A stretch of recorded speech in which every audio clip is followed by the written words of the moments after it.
नमस्कार, मैं हूं प्रभाकर मणि तिवारी। मेरे चैनल देश परदेश विद प्रभाकर में आपका स्वागत है। आप जानते हैं सावन का महीना चल रहा है।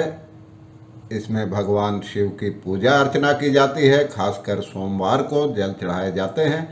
और आपको तो पता ही होगा, देश भर में 12 ज्योतिर्लिंग हैं।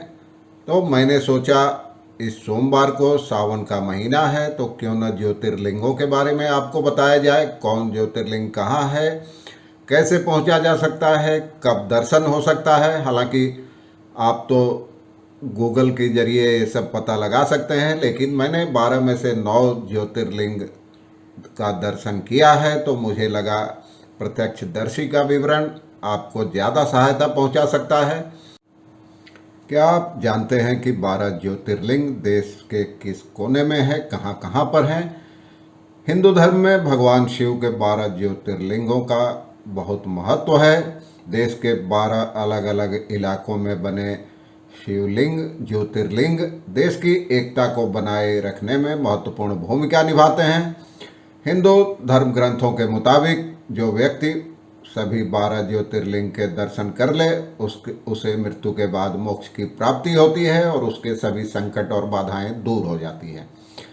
हालांकि ज़्यादातर लोग नहीं कर पाते विभिन्न समस्याओं से, जीवन की आपाधापी के कारण। लेकिन कई लोग अब आवाजाही के साधनों की सहूलियत के कारण अब ऐसे लोगों की तादाद बढ़ रही है जिन्होंने सबके दर्शन कर लिए हैं।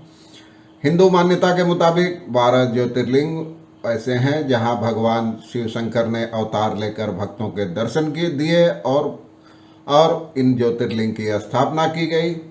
अगर आप भी इन ज्योतिर्लिंग की आध्यात्मिक यात्रा की योजना बना रहे हैं तो इस रिपोर्ट को आखिर तक देखें, आपको तमाम जानकारियां मिल जाएगी। तो चलिए जानते हैं 12 ज्योतिर्लिंग कहाँ कहाँ हैं और क्या है इनका महत्व। गुजरात राज्य के सौराष्ट्र क्षेत्र में स्थित सोमनाथ मंदिर भगवान शिव के 12 ज्योतिर्लिंग में से एक है। सोमनाथ मंदिर को पृथ्वी का पहला ज्योतिर्लिंग माना जाता है। यह मंदिर शुरू से ही हिंदू धर्म के उत्थान और पतन के इतिहास का प्रतीक रहा है। सोमनाथ देश के सबसे अधिक पूजे जाने वाले तीर्थ स्थलों में से एक है। इस मंदिर की वास्तुकला चालुक्य शैली से मिलती जुलती है और माना जाता है कि भगवान शिव इस तीर्थ में प्रकाश के एक जलमग्न स्तंभ के रूप में प्रकट हुए थे। शिव पुराण की कहानियों से पता चलता है कि सोमनाथ शिवलिंग की स्थापना स्वयं चंद्रदेव ने की थी। सोमनाथ ज्योतिर्लिंग की कहानी के अनुसार चंद्रमा ने दक्ष प्रजापति की 27 बेटियों से विवाह किया था, लेकिन उन्होंने रोहिणी को छोड़कर बाकी पत्नियों का त्याग कर दिया, जिसके बाद प्रजापति ने चंद्रमा को क्षय रोग होने का श्राप दे दिया। इस श्राप से छुटकारा पाने और अपनी खोई हुई चमक और सुंदरता वापस पाने के लिए चंद्रमा ने इसी जगह भगवान शिव की आराधना कर श्राप से मुक्ति पाई थी। काठियावाड़ क्षेत्र में स्थित इस शिव मंदिर पर आक्रमण कर विदेशियों ने 17 बार नष्ट करने का इसे प्रयास किया था। माना जाता है कि सोमनाथ का पहला मंदिर पूर्व ऐतिहासिक काल से ही मौजूद है। सन 1024 में गजनी के महमूद ने इसे तोड़ने का प्रयास किया, जिसे फिर से बनवाया गया। लेकिन 3 सदी के बाद एक बार फिर सुल्तान अलाउद्दीन खिलजी की सेना ने इसे नष्ट कर दिया। तब सन 1783 में इंदौर की रानी अहिल्याबाई होलकर ने मंदिर का निर्माण करवाया। सन 1974 में सरदार वल्लभ भाई पटेल ने मूल स्थान पर सोमनाथ मंदिर के पुनर्निर्माण का आदेश दिया।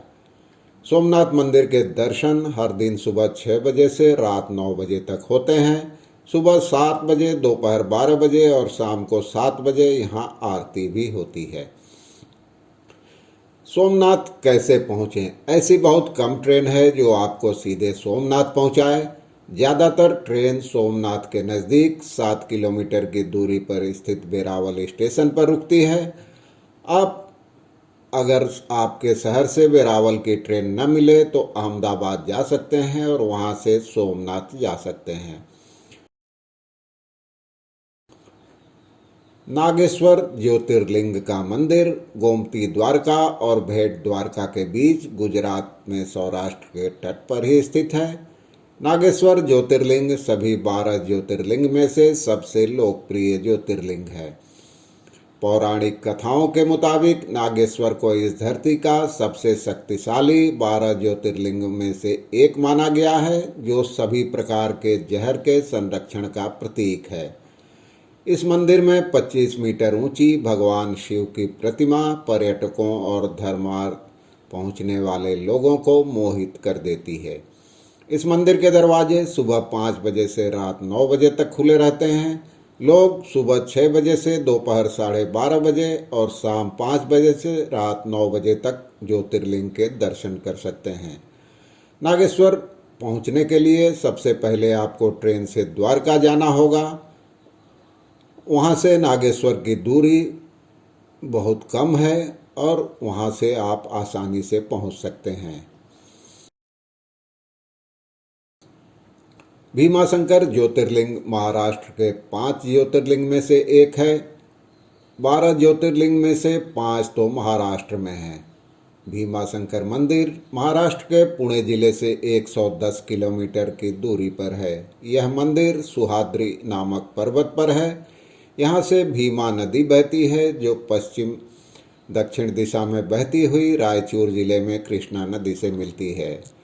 भीमाशंकर मंदिर हर रोज़ सुबह 4:30 बजे से दोपहर 12 बजे और शाम को 4 बजे से रात 9:30 बजे तक दर्शन के लिए खुला रहता है। भीमाशंकर पहुंचने के कई रास्ते हैं। अगर आप ट्रेन से जाना चाहते हैं तो पुणे स्टेशन तक जाना होगा और फ्लाइट से भी पुणे ही सबसे नज़दीकी एयरपोर्ट है। पुणे से भीमाशंकर पहुंचने में आपको 3.5 से 4 घंटे का समय लगेगा। नासिक से भीमाशंकर की दूरी 208 किलोमीटर है। त्र्यंबकेश्वर ज्योतिर्लिंग महाराष्ट्र के 5 ज्योतिर्लिंग में से दूसरा और भारत के 12 ज्योतिर्लिंग में से तीसरा ज्योतिर्लिंग है। यह मंदिर नासिक जिले से 25 किलोमीटर की दूरी पर ब्रह्मगिरी पर्वत के पास स्थित है। इस पर्वत को गोदावरी नदी का उद्गम स्थल भी माना जाता है। शिव पुराण के मुताबिक गोदावरी नदी और गौतम ऋषि ने भगवान शिव से यहाँ निवास करने की विनती की थी, इसलिए भगवान शिव त्र्यंबकेश्वर के रूप में प्रकट हुए। इस ज्योतिर्लिंग का सबसे अनोखा हिस्सा इसका आकार है। एक तीर्थस्थल के बजाय यहाँ एक खंभा है जिसमें 3 खंभे हैं। ये 3 खंभे ब्रह्मा, विष्णु और महेश का प्रतिनिधित्व करते हैं। इस मंदिर में सुबह 5:30 बजे से रात को 9 बजे तक दर्शन किया जा सकता है। ट्रेन से त्र्यंबकेश्वर पहुंचने के लिए आपको नासिक स्टेशन जाना होगा। वहां से टैक्सी या कार से त्र्यंबकेश्वर पहुंच सकते हैं। अगर आप फ्लाइट से जाना चाहते हैं तो मुंबई एयरपोर्ट जाना होगा। वहां से त्र्यंबकेश्वर की दूरी 200 किलोमीटर है। इसके बाद नंबर आता है घृष्णेश्वर मंदिर ज्योतिर्लिंग का। ये अभी महाराष्ट्र में औरंगाबाद के अजंता और एलोरा की गुफाओं के पास बेरुल गांव में स्थित है। यहाँ लाल चट्टान पर उकेरी गई विष्णु की दशावतार मूर्ति आकर्षण का केंद्र है। घृष्णेश्वर मंदिर में ज्योतिर्लिंग के दर्शन सुबह 5:30 से रात 9 बजे तक किए जा सकते हैं। घृष्णेश्वर पहुंचने के पहले आपको औरंगाबाद पहुंचना होगा। वहां से घृष्णेश्वर की दूरी 29 किलोमीटर है। ट्रेन से जाने की स्थिति में औरंगाबाद रेलवे स्टेशन उतरकर करीब 30 किलोमीटर दूर घृष्णेश्वर पहुंचा जा सकता है। देश के सबसे ज़्यादा पूजे जाने वाले ज्योतिर्लिंग में से एक है बैद्यनाथ धाम। बैद्यनाथ हिंदू धर्म की सती के 52 शक्तिपीठों में से भी एक है। पौराणिक कथाओं के मुताबिक रावण ने यहाँ वर्षों तक शिव की आराधना की थी और उनको लंका में आमंत्रित किया था। शिव ने शिवलिंग के रूप में खुद को रावण तक सौंपा और कहा कि लंका पहुँचने तक शिवलिंग नीचे नहीं गिरना चाहिए। लेकिन भगवान की लीला ऐसी है कि लंका पहुंचने से पहले ही रावण को शिवलिंग नीचे रखना पड़ा और जहाँ ये शिवलिंग गिरा वहीं देवघर में बैद्यनाथ के रूप में शिव का निवास हो गया। सावन के महीने में यहाँ कांवरिये लाखों की तादाद में पहुँचते हैं।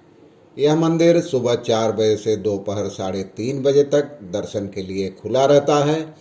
शाम को 6 से रात 9 बजे तक भी दर्शन किए जा सकते हैं।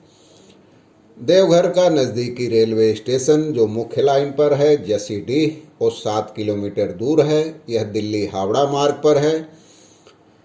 फ्लाइट से जाने की स्थिति में आपको पटना एयरपोर्ट उतरना होगा। यहाँ से करीब 250 किलोमीटर है देवघर।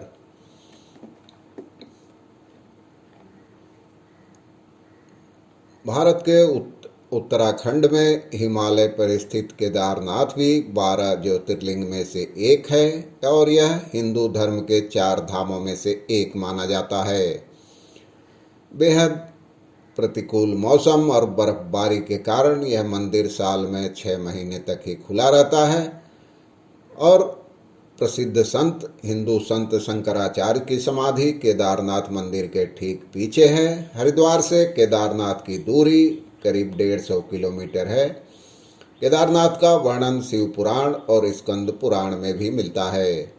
यहाँ मंदिर के दरवाजे सुबह सुबह खुल जाते हैं। आप दोपहर 12 बजे और फिर उसके बाद दोपहर बाद 3 बजे से रात 9 बजे तक दर्शन कर सकते हैं।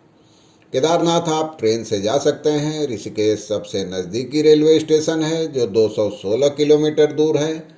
वहाँ से बस या टैक्सी के जरिए पहुँचा जा सकता है।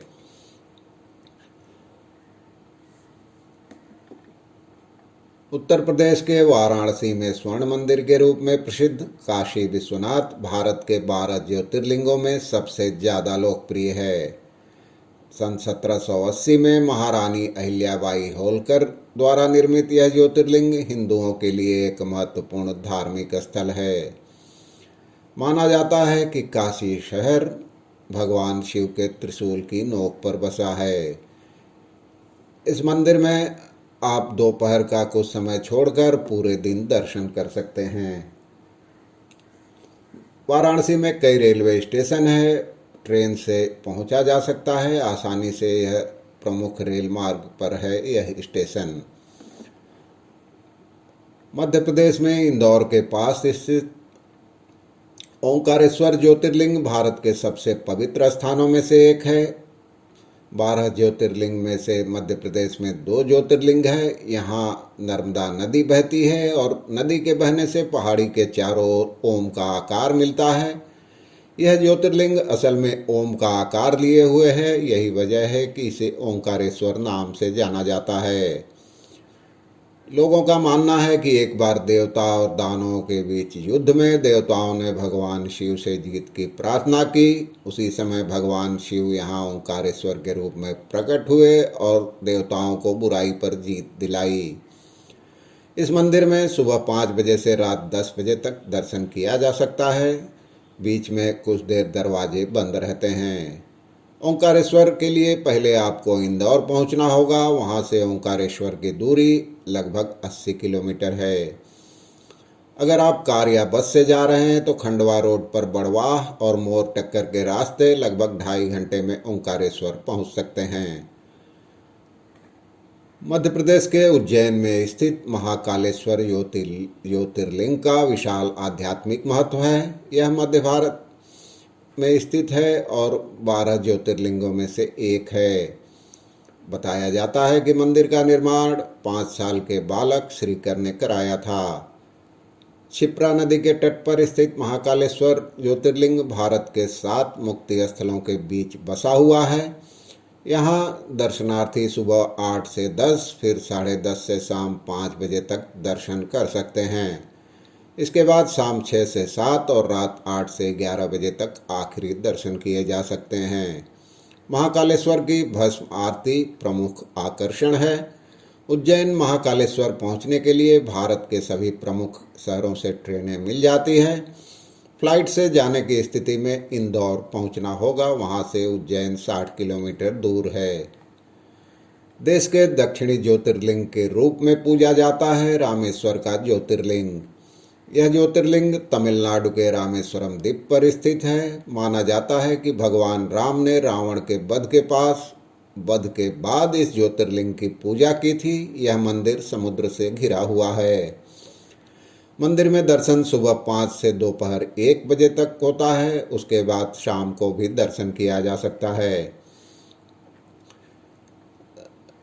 रामेश्वरम में कोई एयरपोर्ट नहीं है, इसलिए आप फ्लाइट से जा रहे हैं तो मदुरई एयरपोर्ट तक उतरना होगा। वहां से रामेश्वरम करीब 150 किलोमीटर दूर है। और अगर ट्रेन से जा रहे हैं तो किसी भी प्रमुख रेलवे स्टेशन से आपको सीधे रामेश्वरम के लिए ट्रेन मिल जाएगी। आंध्र प्रदेश में स्थित मल्लिकार्जुन ज्योतिर्लिंग को साउथ का कैलाश भी कहा जाता है। यह ज्योतिर्लिंग कृष्णा नदी के तट पर श्रीशैल पर्वत पर स्थित है। सुंदर वास्तुकला गोपुरम के नाम से जानी जाती है। यह ज्योतिर्लिंग के साथ ही सती के 52 भक्ति पीठों में से भी एक है। मंदिर सुबह 4:30 बजे खुल जाता है। पूरे दिन दर्शन किया जा सकता है। श्रीशैलम के लिए कोई सीधी ट्रेन नहीं है, इसलिए पहले आपको मरकापुर रेलवे स्टेशन पहुंचना होगा। और फ्लाइट से जा रहे हैं तो नज़दीकी एयरपोर्ट बेगमपेट है। हैदराबाद से भी यहां जाया जा सकता है। हैदराबाद एयरपोर्ट से श्रीशैलम की दूरी लगभग 5 घंटे की है।